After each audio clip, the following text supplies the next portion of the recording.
Last month, a collector who bought an old painting of mine in 2019 contacted me to ask for a commission. It was an oil painting.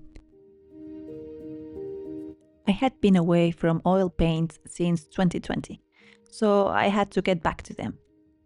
Once I was into it, I realized how much I loved painting with oils, and I didn't want to stop there.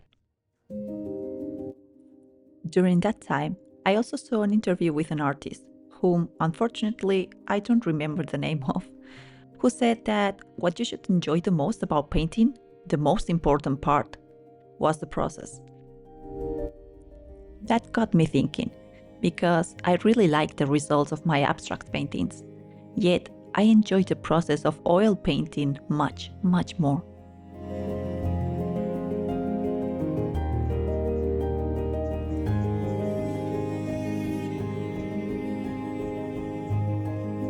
Anyway, the thing is that I finished that commission and I wanted more, and this is where this pet portrait study came from.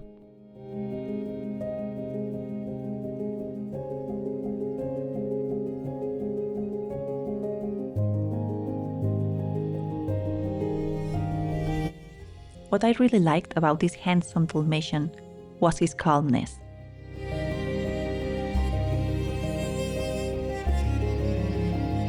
I loved the relaxed pose and the soft lighting, so I thought it would be a good study.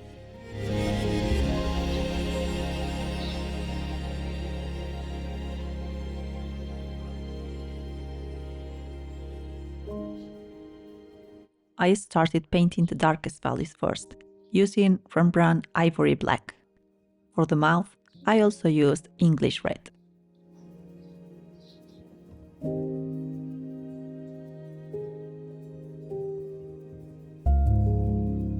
Even though I tried to stay close to the reference, I wasn't particularly worried about capturing the exact same color that I saw. Because in the end, temperature and values are what matter most, and that's what I tried to achieve.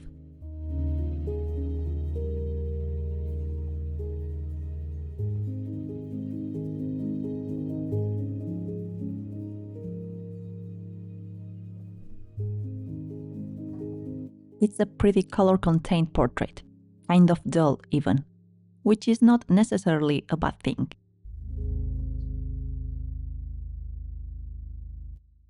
Dull colors are there for a reason, and when used correctly, they accompany the vibrant and more saturated colors perfectly.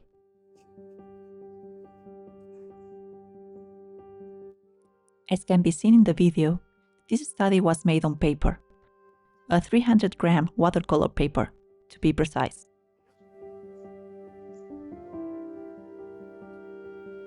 To prepare the surface, I added 2 thin layers of gesso, sanding them in between.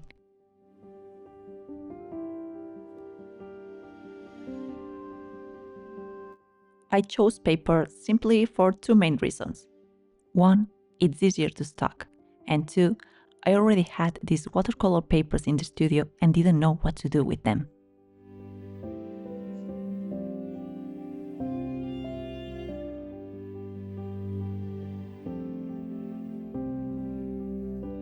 I tend to add too many colors, so this was a perfect opportunity to try to control my need for color diversity. I have to say though, I think I still blocked too many color details that could have been grouped together for a possibly better result.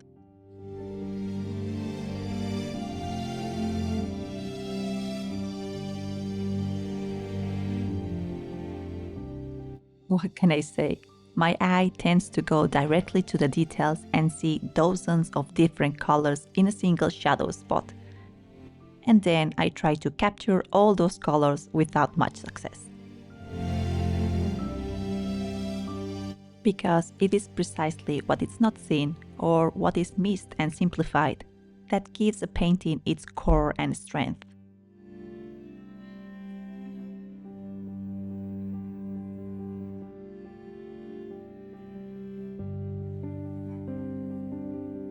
I'm glad how I managed to connect the darkest valley of the closed eye with the rest of the fur surrounding it, as I was worried the eye would simply look like a dark and disjointed spot. Also, the eye especially had that calmness that I was really going for. I'm not sure if you can see my doubts in those brushstrokes.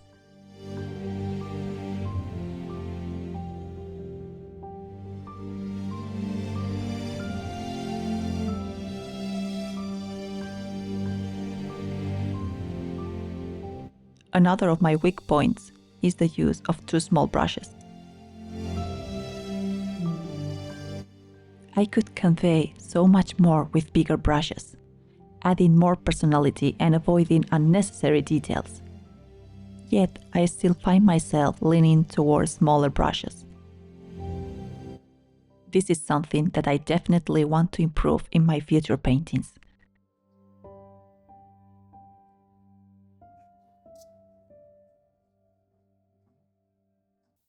I guess trying to paint an eye or a nose with a big brush seems uncomfortable because I won't be able to contain the paint exactly where I want it to be.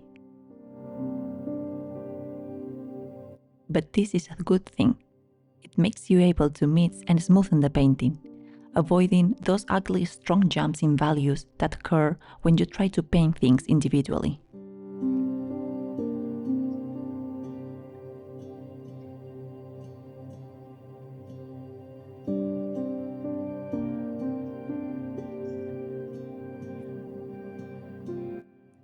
I kept the brushstrokes visible and didn't overblend the colors on purpose, as I tried to give the painting a bit of an impressionist vibe.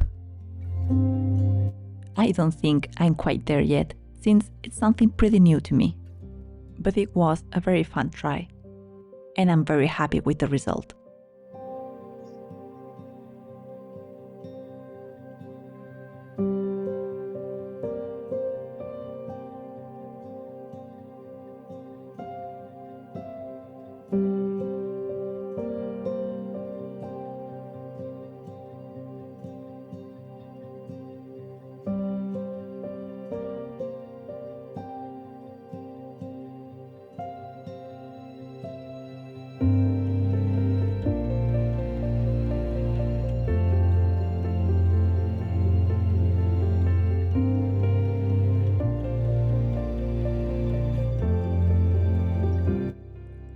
The color palette was pretty contained, using only Ivory Black, English Red, Vermillion, Crimson Red, Cobalt Blue, Viridian, Emerald Green, Ochre, Naples Yellow, Cadmium Yellow, and Titanium White.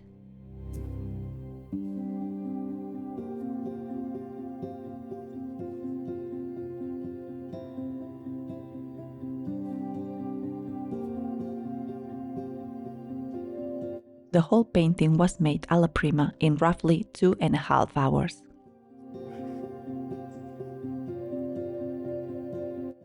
I did a lot of thinking and mixing that isn't seen in the video, alas, the time spent on it.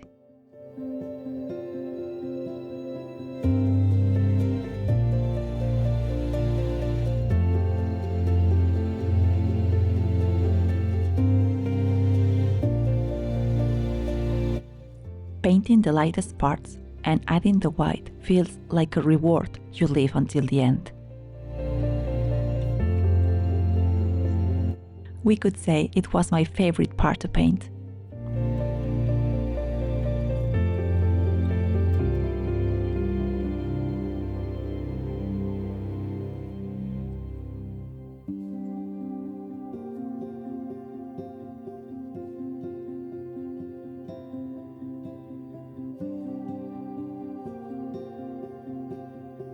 Once I added the final highlights and softened a few edges, I decided to call it done.